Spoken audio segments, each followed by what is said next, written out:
Hey crypto friends, my name is Garrett and welcome to Altcoin Radar. Today guys, we're going to talk about some of the most common crypto terminology that gets used on a regular basis in the crypto market. So guys, here's the thing, all right? I made my video a little bit bigger for today for this specific video. As you guys can see, the little square with my little face on it and whatnot, made that a little bigger for this one, simply because I'm not really showing you anything in this video, so you just get to watch me talk and have fun. So we're going to go through a couple terms. This video is mainly for people who they're a little new to the crypto market, or they might not know about the common terminology that goes on in the crypto market. So I'm going to go through some of those terms and you can get to know them one by one. So guys, the very first term that I'm going to actually talk about right now is HODL, okay, which is HODL, all right, guys, which pretty much stands for hold on for dear life, which honestly, you guys, is one of the main core philosophies of cryptocurrency investing, okay? Basically, you guys, HODL means holding on to your crypto for the long term and not giving a shit about the short-term price action of that specific crypto, you guys. In addition, people who HODL are typically called HODLers, okay, which is H-O-L-D, or sorry, not H-O-L-D, H-O-D-L-E-R-S. And guys, some HODLers pretty much intend on holding onto their crypto until it's worth millions of dollars. Whereas you guys, other types of hodlers intend to only hold on to their crypto until, crypto becomes pretty much a new financial standard in the long-term future. So basically here, you guys, they're really treating it as a store of value in a sense, in a way. So that's pretty much the general overall gist of what, the term hodl means, okay? Basically, a good example of this would be, let's say you're an older gentleman and you've got, $60,000 in your savings account, and you're sick and tired of holding on to it in the bank, okay? So you put it into crypto, or you put it into Bitcoin or whatever, and you put it in a safe place to save for the long term, to let it appreciate in value for long term.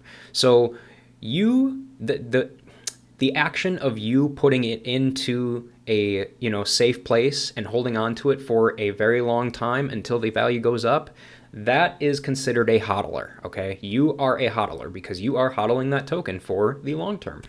So guys, that's pretty much the best overall general broad example that I can give you for the term hodl.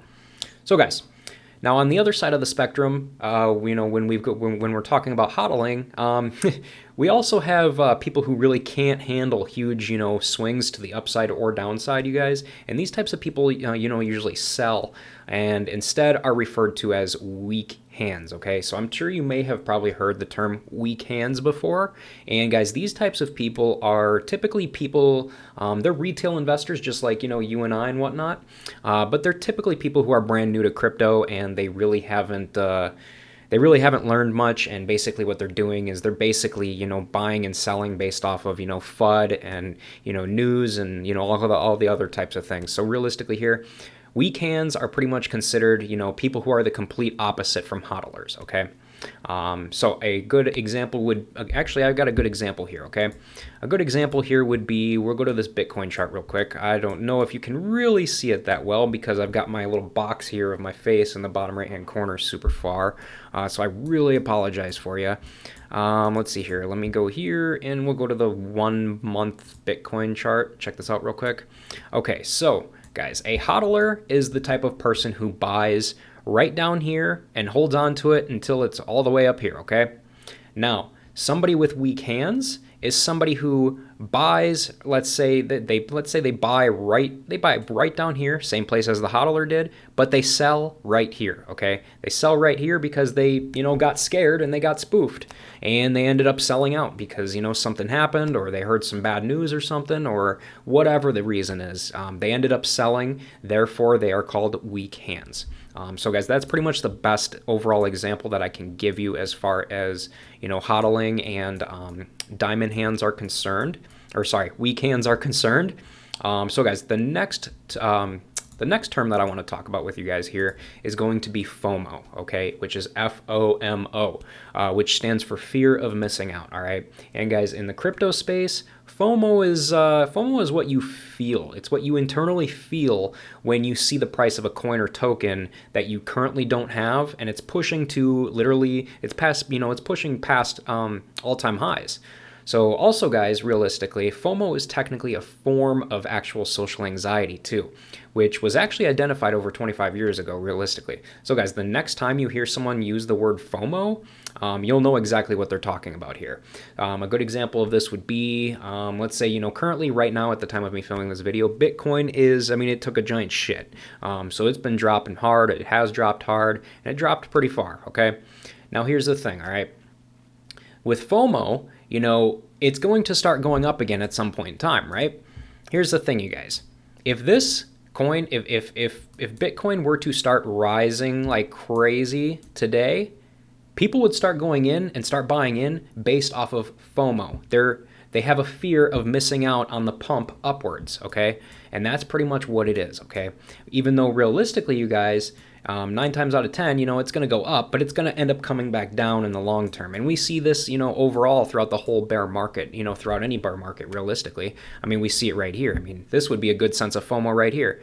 People probably bought right here, and they, once it got to up here, they probably got a large sense of FOMO, and people, more and more people were buying up here, and then it started to go down again and down and even further long term. So realistically here, you guys, don't give in to FOMO, okay? And that is overall, that's kind of the best example I can kind of give you about FOMO. So guys, the next one I want to talk about here, the next word I'll talk about is called hopium, okay? Now this one, I'm not really, this one's not too big, this one's pretty self-explanatory, so I'm not going to spend too much time on this one. But hopium is, pretty much the same thing as hope, but the complete opposite. So hopium is basically an addiction to false hope, okay?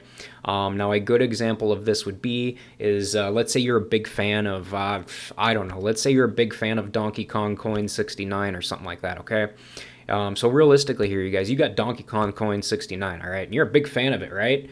And you are just holding on to that coin for the long term because you think it's going to go somewhere, even though realistically everybody and their mom knows it's not going to go anywhere because it's a complete shit coin, okay? So realistically here, you guys, that would be considered hopium, and that is a perfect example of it. So guys, the next word I've got for you guys today is going to be shitcoin, all right? Everybody's probably heard of the word shitcoin. Even if you're brand new to the market, that's probably one of the words that you've definitely easily heard was the term shitcoin. All right, guys. So shitcoin is, shitcoin refers to a cryptocurrency or coin that typically, can be predicted to eventually go to zero at some point in time simply because of its flawed fundamentals, okay? These are typically coins that, typically have no use case. A lot of people see it with meme coins. A lot of meme coins are like this, or projects that end up, pulling the rug on their investors. So realistically here, you guys, that would pretty much be the coin or the term shitcoin, all right? Now, here's the thing. I don't want you to get mixed up with, different terminology with shitcoin and whatnot, because you're going to get a different opinion about what shitcoin actually means, okay? There's a lot of people out there that, and realistically here, you guys, this is the one thing I personally hate about the crypto market and people in the crypto market, okay? Here's the thing, all right? Just because people don't like a specific coin, even though it's a top 10 coin, they'll call it a shit coin. Guys, we got people calling Cardano a shit coin. We got people calling Solana a shit coin. Guys, these are projects that are mature. They have, they've been building for years, and they are at the top of the list for a good reason, okay? These are not shit coins, all right? These are very solid projects with very solid use cases. The only reason people call them shit coins is because they personally don't like them, okay? So don't get confused with, what an actual shitcoin actually is in comparison to, what other people are calling shitcoins. Because realistically here, you guys, just because you don't like a coin, it doesn't mean it's automatically a shitcoin, okay? So guys, now that I've got those specific basic terms out of the way, I'm going to be talking about 3 different words. Actually, it might be 4. I don't even remember. So I'm going to be talking about 3 or 4 different words here that have to do with DeFi or decentralized finance that I'll talk about here. So guys, the first word I want to talk about is actually yield farming, okay? Now, if you haven't heard of yield farming, well, if you have heard of it before, it's basically what it is. It essentially involves a mixture of borrowing, lending, and trading across multiple DeFi platforms to pretty much maximize, overall annual yield percentage that's being earned on, deposited by cryptocurrency. So realistically here, you guys, it has a lot to do with, borrowing and lending protocols within the cryptocurrency space, all right? So guys, now that we've got that out of the way, now I'm going to talk about what my last word is, okay? Actually, I didn't have 3 or 4 words. I actually only had 2. So I apologize about that, but I'm just reading through my script right now. So now that we're on the third word, you guys, I actually saved the best one for last. It is typically rug pull, okay? If you haven't heard of a rug pull before, basically, you guys, a rug pull is basically when a cryptocurrency project launches on a decentralized exchange, such as Uniswap, for example, and they suddenly, guys, has the liquidity from its trading pair removed by the creator of the pool, which is typically the creators or the founders of the project. And guys, this is ultimately why it's extremely important that you do, the most research you possibly can on a new crypto project before you buy in, okay? Because you do not want to get stuck into one of these rug pulls, because guys, you will end up losing a ton of money, okay? So again, guys, we've got rug pulls where we talked about rug pulls, we talked about yield farming, we talked about shit coins, we talked about hopium, we talked about FOMO, we talked about, what else did we talk about? Weekends, and we talked about HODL, okay? So guys, these are typically the most, what I would consider to be the top 7 most used cryptocurrency terms and lingo and terminology and whatnot that people use in the crypto market. So if you've got any other words that you'd like to talk about, or if you have any questions or anything about any of these words or anything like that, hey guys, feel free to reach out to me on Twitter. I have no problem, answering your questions and whatnot. But overall here, you guys, that's going to pretty much do it for this video. So I'm going to go ahead and wrap this one up. But again, guys, hey, before you guys leave, go ahead and make sure to subscribe to the channel so that you never miss a new crypto and altcoin video from me on a regular basis. And hey, guys, with that said, thanks again for watching, and I hope to see you guys in my future videos or chatting with me here on Twitter.